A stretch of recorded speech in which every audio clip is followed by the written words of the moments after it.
जंगबंदी के बावजूद अमेरिका और ईरान के दरमियान कशीदगी जारी है। सदर ट्रंप ने ईरान के खिलाफ एक बार फिर फौजी कार्रवाई का इशारा दे दिया। ये भी कहा कि ईरान मुआहदे के लिए बेताब है।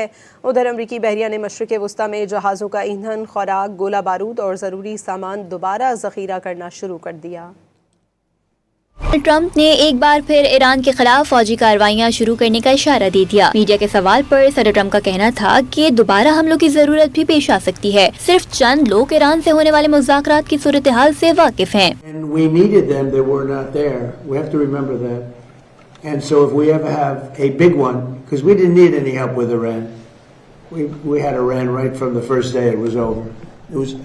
अमरीकी सदर ने एक बार फिर वजीर आजम शहबाज शरीफ का जिक्र किया। कहा कि उन्होंने 8 जंगें रुकवाई। ट्रंप का मजीद कहना था कि वजीर आजम पाकिस्तान ने कहा कि आपने 3 से 5 करोड़ इंसानों की जानें बचाई।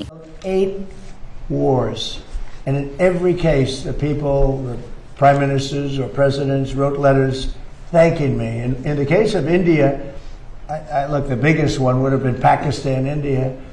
The prime minister of Pakistan said, I saved from 30 to 50 million lives, but it could have been more than that. उधर अमरीकी बहरिया ने मशरिक़ वुस्ता में जहाज़ों का ईंधन, खुराक, गोला बारूद और जरूरी सामान दोबारा ज़ख़ीरा करना शुरू कर दिया। यूएसएस सेंट्रल कमांड ने जंगी बेड़ों पर होने वाली नई सरगर्मियों की तस्वीर भी जारी कर दी। तस्वीर में guided missile destroyer USS Delbert D Black पर सामान लदा हुआ देखा जा सकता है। दूसरी जानिब सदर ट्रंप के पास कांग्रेस से मंजूरी लेने के लिए आईनी मुद्दत का आज आखिरी दिन बाकी है। उधर अमरीकी सेनेट में ट्रंप के जंगी इख्तियारात महदूद करने की करारदाद आज छठी बार मुस्तरद हो गई। करारदाद के हक में 47 वोट पड़े, जबकि मुखालिफत में 50 वोट आए।